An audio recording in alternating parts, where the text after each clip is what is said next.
Okay, let me address the moral inventory and the purpose behind the moral inventory. In the manual, the first sentence states, make a searching and fearless moral inventory of yourself. It's a fact-finding and fact-facing process. Okay? The purpose of the moral inventory is to truly help you confront any denial that might be surrounding this addiction. Denial is a huge issue that we need to deal with in order to get grounded before one moves forward. Now, the moral inventory there's power in putting the pen to the paper.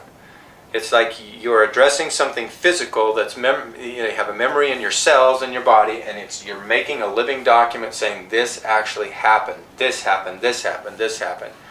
Now the question often comes up, do I need to share this with another person? That's very individualized, and there's no simple answer to that question. Some need to share it with someone, others don't necessarily need to do so, and they've also gotten better. So I'm going to leave that up to you.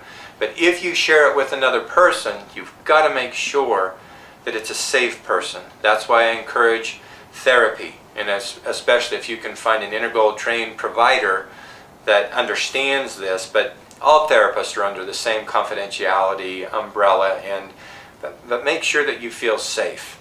And also, when we've had the question asked, that because people go through the course over and over again, do I need to redo my moral inventory? I don't think that that's necessarily an appropriate thing to do. You don't keep needing to go back over and over again. It kind of re-traumatizes, and you just need to do it once, get it out there. Now, if you do your moral inventory, and then you have the closet cleaning experience, and you feel good about it, you continue to move forward, and then you have slips from that point on, which happens from time to time.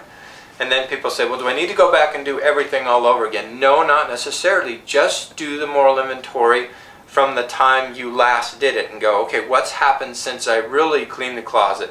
And this has happened, and so forth. And then you continue to move forward from that point. It's a very, very personal document. Now, in the manual, we have pages for you to do it. I really recommend that you do your moral inventory not in this manual, or if you do it in here, that you rip it out afterwards. It's not something to be saved and kept because of the sensitive nature of the material. You don't want it lying around for other people to find sometime down the road. But again, that's a choice that you're going to have to make. Some say, no, this is a part of my past, and it's really who I am or have been, and so they want to keep it, but I don't suggest that you do. That's a decision that you're going to have to make. Most people want to have some type of ceremonial type thing after they've done their moral inventory and burn it, for example, or get some helium balloons and wrap little pieces of it and let it float away as if you're willing to let this stuff go. Because there's an interesting quote about the past being a part of our lives by William Faulkner, who says, the past isn't really dead, it's always kind of present with us. Kind of butchered that quote, but it's something like that. That it's always with us because we are part of our history. But when we deal with our history, when we confront it in a positive way, and then learn to forgive ourselves, ask God for forgiveness, and so forth, and for many, being able to find a trusted individual to share their story with, it can be very, very powerful. But make sure that you find someone who's safe to do that. Therapy is a good place to do that. But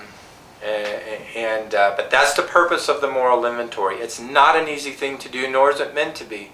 But if you're facing this thing and you really want to take a look at your life, be honest with yourself, and there's some integrity that will come with that, and then you've got to learn to have self-love and forgive yourself for those things which have happened in your life, and to understand, as you understand the two-part brain, you realize that you've been exploited.